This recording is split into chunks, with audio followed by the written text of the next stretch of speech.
அனைவருக்கும் வணக்கம்.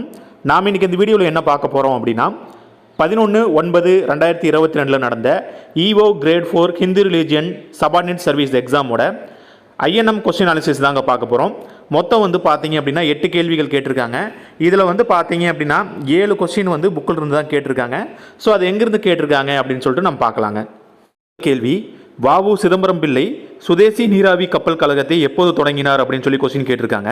இதுக்கான ஆன்சர் பார்த்தீங்க அப்படின்னா 12th ஹிஸ்ட்ரியில் லெசன் 2ல் பேஜ் நம்பர் 27 பார்த்தீங்க அப்படின்னா கொடுத்துருக்காங்க. லெசன் 2 பார்த்தீங்க அப்படின்னா தீவிர தேசியவாதத்தின் எழுச்சியும் சுதேசி இயக்கமும். ஸோ இந்த பேஜில் பார்த்தீங்க அப்படின்னா 1906 வாவு சிதம்பரம் பிள்ளை பார்த்தீங்க அப்படின்னா சுதேசி நீராவி கப்பல் கம்பெனியை ஆரம்பிச்சிருப்பாரு அப்படின்னு சொல்லியிருப்பாங்க. ரெஃபர் பண்ணி பாருங்கள். அப்போது இந்த கொஸ்டினுக்கான ஆன்சர் பார்த்தீங்க அப்படின்னா ஆப்ஷன் பி 1906 அப்படிங்கிறது கரெக்டுங்க. ஓகேங்க. அடுத்த கேள்வி: எந்த காங்கிரஸ் அமர்வில் முழு சுதந்திரத்தை தனது குறிக்கோளாக அறிவித்தது அப்படின்னு சொல்லி கேட்டிருக்காங்க.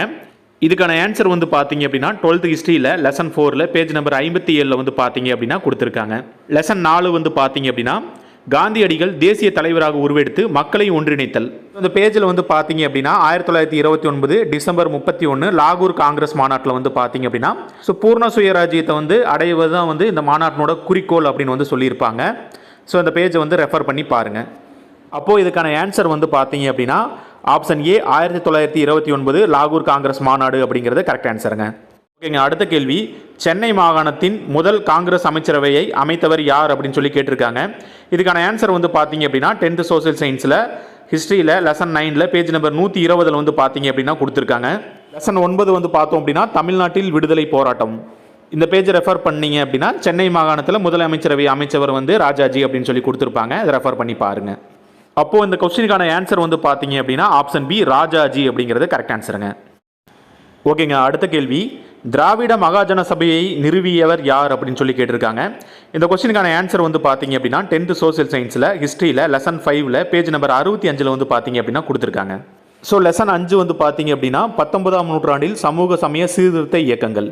ஸோ இந்த பேஜில் பார்த்தீங்க அப்படின்னா அயோத்திதாசர் பண்டிதரை பற்றி நிறைய விஷயம் கொடுத்துருப்பாங்க. அதில் திராவிட மகாஜன சபை 1891 ஆரம்பிக்கப்பட்டது அப்படின்னு சொல்லியிருப்பாங்க. முதல் மாநாட்டை பார்த்தீங்க அப்படின்னா நீலகிரியில் நடத்தினார் அப்படிங்கிறதும் கொடுத்துருக்காங்க. இதை ரெஃபர் பண்ணி பாருங்கள்.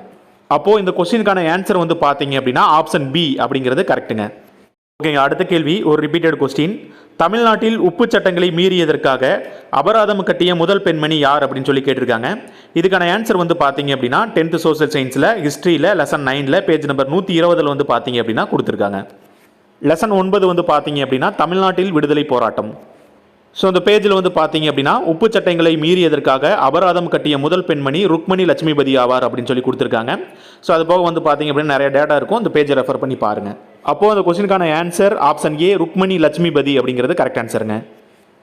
அடுத்த கேள்வி: வள்ளலாரின் சமரச சுத்த சன்மார்க்க சத்திய சங்கம் எப்போது நிறுவப்பட்டது அப்படின்னு சொல்லி கேட்டிருக்காங்க. இதுக்கான ஆன்சர் பார்த்தீங்க அப்படின்னா 10th சோசியல் சயின்ஸில் ஹிஸ்ட்ரியில் லெசன் 5ல் பேஜ் நம்பர் 64 பார்த்தீங்க அப்படின்னா கொடுத்துருக்காங்க.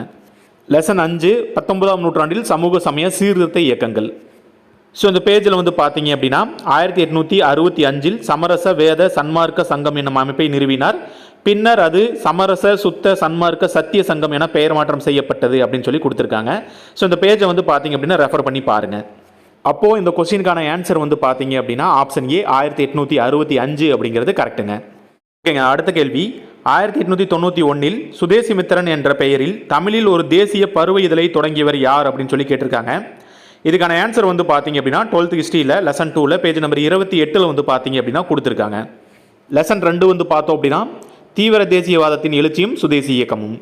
ஸோ இந்த பேஜில் பார்த்தீங்க அப்படின்னா ஜி சுப்பிரமணியம் அவர்கள் தி ஹிந்து அப்புறம் பார்த்தீங்க அப்படின்னா சுதேசி மித்தன் பத்திரிகையை தொடங்கினார் அப்படின்னு சொல்லி கொடுத்துருக்காங்க.